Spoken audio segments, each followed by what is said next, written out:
একদম সাদা পাথর ভিউয়ার্স, এই যে যেগুলো দেখতেছেন এগুলাকে সাদা পাথর হিসেবে বলা হয়। আমরা এখন সাদা পাথর এবং সাদা পাথরে আসছি আপনার সিলেটের তৃতীয় দিন আজকে, যদি চিন্তা করি আজকে রবিবার, এবং এই জায়গায় আসলে গতকালকে হাজার হাজার মানুষ আসছিল।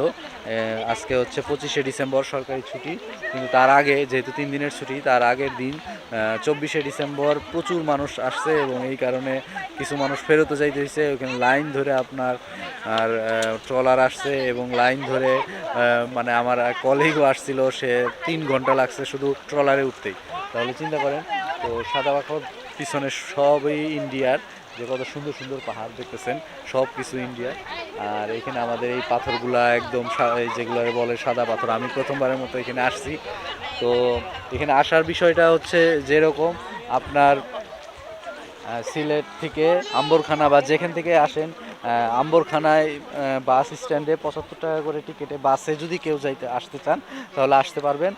আর যদি মনে করেন যে সিএনজিতে আসবেন তাহলে 450 থেকে 500 টাকা লাগবে, জাস্ট 1 ঘন্টা লাগবে।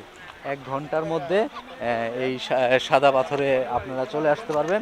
এবং এরপরে লাইন ধরে ফিক্স রেটে আপনাদেরকে ট্রলারের ব্যবস্থা করা থাকবে। ট্রলারের 800 টাকা করে টিকিট, এবং ওখান থেকে দিয়ে ওরা আবার চলে যাবে। ওরা আবার ফোন দিলে এখান থেকে আবার আপনারা যেতে পারবেন 15-20 মিনিটের পথ। তো এই হচ্ছে ভিতরে সাদা পাথর। এখন 9:30 বাজে, খুব সকাল, এই কারণে মানুষের ভিড় কম, কিন্তু প্রচুর মানুষ আসবে একটু পরেই, যেটা আসলে বলা যাবে না। তো আমরা এখানে সৌন্দর্য উপভোগ করতে থাকি। এখানে অনেক ছোট ছোট মানে দোকানের মতো আছে। আমরা একটা, এই যে দেখেন সবাই ছবি তুলতেছে সাদা পাথরে। তো এই যে দেখেন,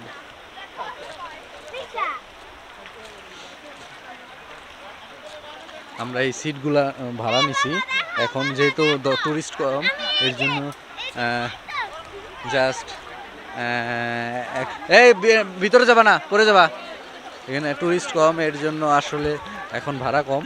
আর একটু পরে আসলে ভাড়া বেড়ে যাবে, তখন তাদের চাহিদা অনুযায়ী আসলে নিতে হবে। যেহেতু এখন টুরিস্ট কম, এর জন্য আসলে ভাড়া কম।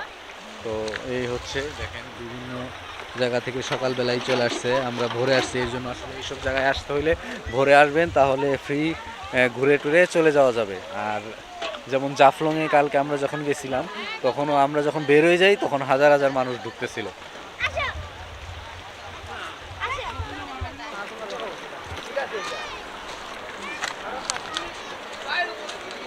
ছোট একটা সাঁকর মতো করছে এই পাশ থেকে ওই পাশে যাওয়ার জন্য ভিউয়ার্স, এই সাদা পাথরে। এবং এই জায়গাটা থেকে দেখেন পিছনের ভিউটা, আরে জোস জোস একটা ভিউ। এবং এই পাশের এই সাঁকোটা দিয়ে এই পার থেকে ওই পারে যাওয়া যায়। এবং এই দেখেন সাঁকোটা, এইখান থেকে পানি একদম স্বচ্ছ, নিচের পাথরগুলো দেখা যাইতেছে একদম স্বচ্ছ, দেখছেন ভিউয়ার্স, একবারে পানি ফকফকা পানি, প্রচুর ঠান্ডা। এর জন্য আসলে গোসল করাটা না যাওয়াই ভালো। এবং এখান থেকে যে স্রোতটা আসতেছে, আমরা ওই সাইডে গিয়ে একটু দেখতে পারি, চলেন ভিউয়ার্স।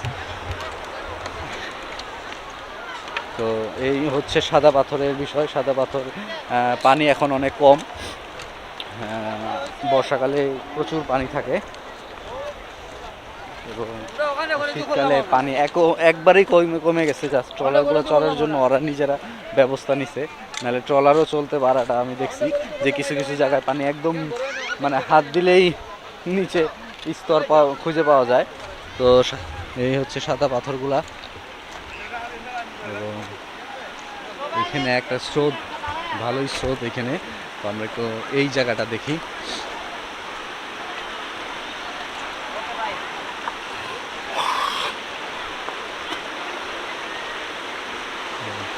আমরা এই জায়গায় একটু যাইতে পারি, দেখেন প্রচুর স্রোত এবং পানি। যদি নামার চেষ্টা করা যায়, উড়ে বাবা পানি পা দিলাম, আর পানি ঠান্ডা অনেক। তো এই হচ্ছে ভিউয়ার্স, আপনার উপর থেকে পানিগুলো চলে আসতেছে এবং এদিক দিয়ে গিয়ে সব ওদিকে যাচ্ছে। তো এইখানে অনেক স্রোত, এই যে দেখেন পানির স্রোত অনেক, আর পুরোটাই ভারত। পাহাড়ের নিচ দিয়ে এরকম মানে পাথরে পানি বেয়ে বেয়ে চলে যাচ্ছে, এগুলো আসলে অনুভূতিটাই অন্যরকম। পানি পিছলা যদি গোসল করার, অনেকেই গোসল করতেছে, আর একটু পরে গোসল করলে আরও ভালো লাগবে। এখন 10টা বাজে। তো যেটা বলতেছিলাম যে ভোলাগঞ্জ আসলে খুব বেশি দৌড়ি না। শীতকালে যারা সিলেট ট্রাভেল করবেন তাদের জন্য আসলে ভোলাগঞ্জ এবং লালাখালটাই বেস্ট, কারণ রাতারগুল এবং জাফলংয়ে সেই অনুপাতে পানি নাই। তারপরেও যদি আসেন, এগুলো আসলে ঘুরে না গেলে হয় না। রাতারগুল তো একদমই এখন আর বন্ধই প্রায়, মানে যাওয়ার সুযোগ নাই। কিন্তু এছাড়া আর স্পটগুলা টুকটাক যেগুলো আমরা চেষ্টা করছি আপনাদেরকে এই সিলেট ট্যুরে আমি দেখানোর চেষ্টা করছি যে এই জায়গাগুলোয় ঘোরার জন্য বেস্ট, আর এর জন্যই আসলে এগুলোতে আসা।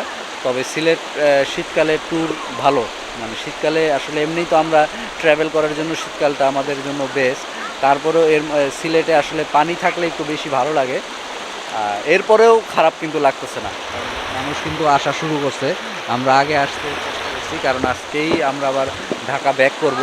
তো এই কারণে আমরা আগে আসছি, এবং আগে এসে আমি যেটা বুঝতে পারলাম যে এইসব জায়গায় আসলে আগে আসাই উচিত। একদম মানে খুব স্বচ্ছন্দে ঘুরে ফিরে যাওয়া যাবে। বিভিন্ন দর্শক, বিভিন্ন ক্যাটাগরি দেখুন।